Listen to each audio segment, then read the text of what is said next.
Okay, well done for signing up to the Learn to Row course. Over the next few days you're going to be learning some of the basics to do with sculling down here at the boathouse. We're quite fortunate down here, we've got a nice thin channel away from the main river traffic, so it's a really good place to learn the very basics of the rowing stroke, which you need to do to help progress your rowing as we get into the term time. We've got two boats here, a set of blades, or oars as you may think of them. We call them blades and sculling. The reason why I've got two boats out is that they are very different in many ways, similar in some ways, very different in other ways. This boat here is called a training single, and this boat is a version of a race boat. There are different versions of it, but the biggest thing to notice is how wide this boat is, which makes it very stable, and this boat is much thinner, so this is a race boat. These boats can be really quite tippy, but you will progress to being in a race boat very quickly.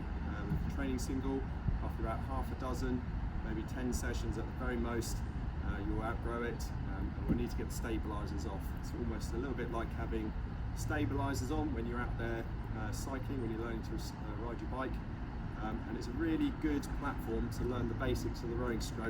It will give you a lot of confidence, it will allow you to experiment without too much risk. But as I say, very quickly we need you to get into one of these boats, because this is actually where you're going to learn to scull to a really high standard. Okay, sculling boats. You're on your own, it's all about you, no one to blame. If you get it right, get it wrong. If you get it right, you can celebrate and think of it as a success, and it is, especially when you progress to a race boat. The sculling boat has got a number of parts which you do need to learn. You need to learn the terminology, the names. You won't remember them immediately, and it does take some time. The basic hull is basically the boat, the two ends, the bow, the bow, which is the front of the boat, the other end is the stern of the boat, and you can identify that very quickly when you're looking at a boat, because the bow of the boat you should have something called a bow ball.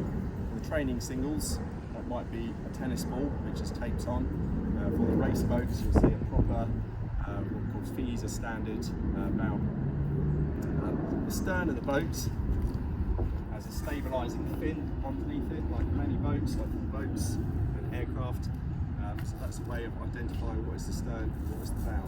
The bow is the front of the boat, but in rowing, uniquely, we actually sit in the boat facing the stern. So as a person, as a rower, I'm actually going backwards, the boat is going forwards. That can create a little bit of confusion to begin with, but you'll soon pick it up. We have two sides to the boat. Port is the left side, starboard is the right side. Port is red, starboard is green. We tend not to use port and starboard in rowing. We tend to call it bow side and stroke side, with the red identifying stroke side and green identifying bow side. When you're sat in the boat, the red side, port side, stroke side, see your right hand closest to it, and that makes it quite easy to remember. Red starts with an R, right starts with an R, right hand, red side, nice and easy. And obviously your left hand is on the green side. We've painted the blades that you'll be using to begin with, most of you, red and green, so that makes it very easy to identify which side of the boat the blade needs to go on. These are called macons, and they are symmetrical. As you progress in your rowing, you'll use asymmetrical blades. It makes it very easy to identify what side they go on. With the macons, it can be a little bit confusing, although we've made it very easy by making sure that you can see the colour. So green goes on the green side, red goes on the red side. That's really simple. Okay, the boat itself has a number of moving parts. We have a sliding seat, which runs on wheels in these tracks, or slide beds. That allows us to compress our legs.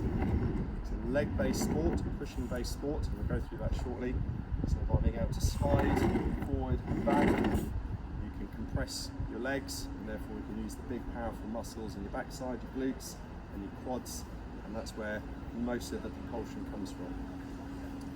We have these are called oar locks with a gate on them, and that allows us to put and lock in place the blade, which will sit into the boat like this. Okay?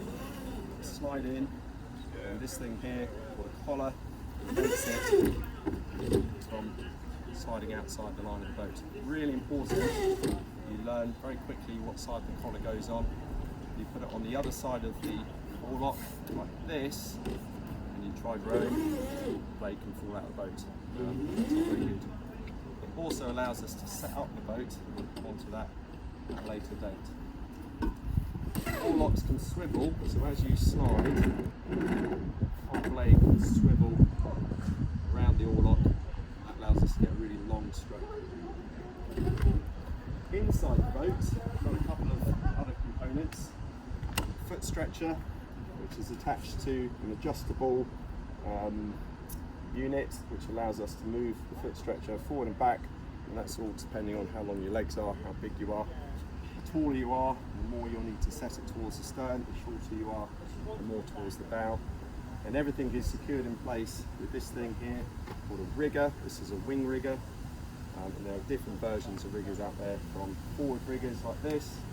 You get reverse riggers that sit behind you, and then the other type of rigger are the standard backstay, restay riggers.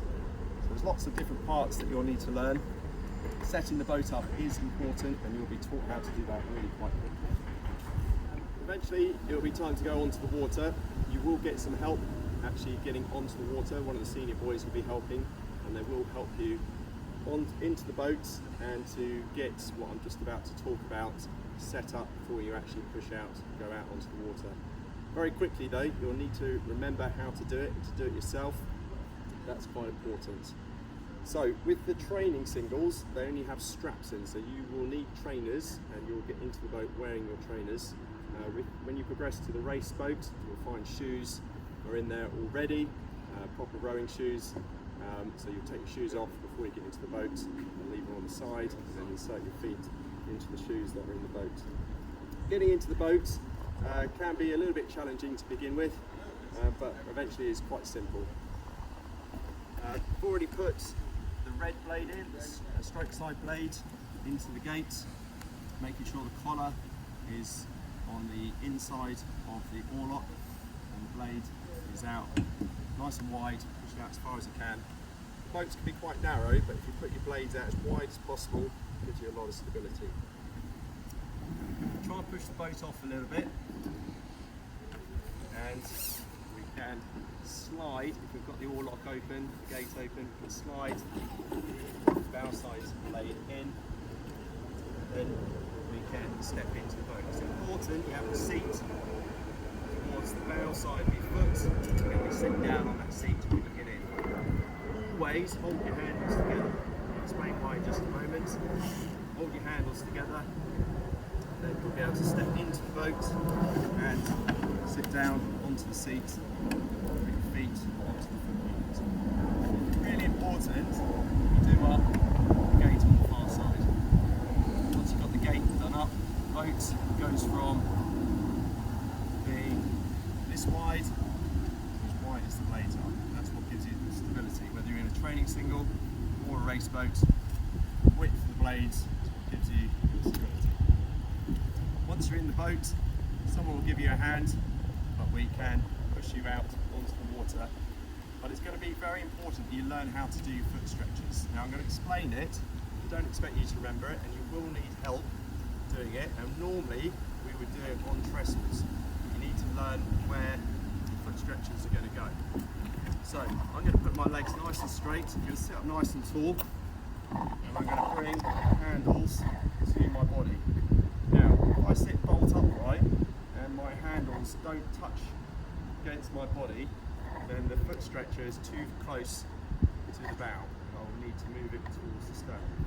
If I sit there and I bolt upright and I can't get the handles against my body without them being crossed over, then the foot stretcher is too far towards the stern. And what will happen, you'll be asked, someone will give you a hand to undo the foot stretcher. In my case, I need to move towards the stern, put 3 attachment points, undo them enough so that it's loose, but not so much that it falls apart. Lift it a little bit, slide it, a little bit fiddly. Okay, that was a bit of a challenge, and that's why it's a lot easier to do it on the land. But you want to know where your foot stretcher goes every time you get in the boat. Make sure it's set on the trestles before you get into the boat, and then you know that you won't have to fiddle around like I've just done trying to get it sorted. And it's quite challenging on the water. Okay, we're now ready to go rowing. So sit with your legs straight, feet onto the foot stretcher, and someone will give you a hand, and we're going to push ourselves out, like so. Now what will happen when you push out, probably you'll go like this, the boat will wobble quite a lot. So going back to what I said earlier about kinking your hands together, it's really important that you get your hands together, don't sit there nice and level, no problem at all. Blades as wide as possible, make sure you don't let your blades do this, get it pushed out, that way there's no issue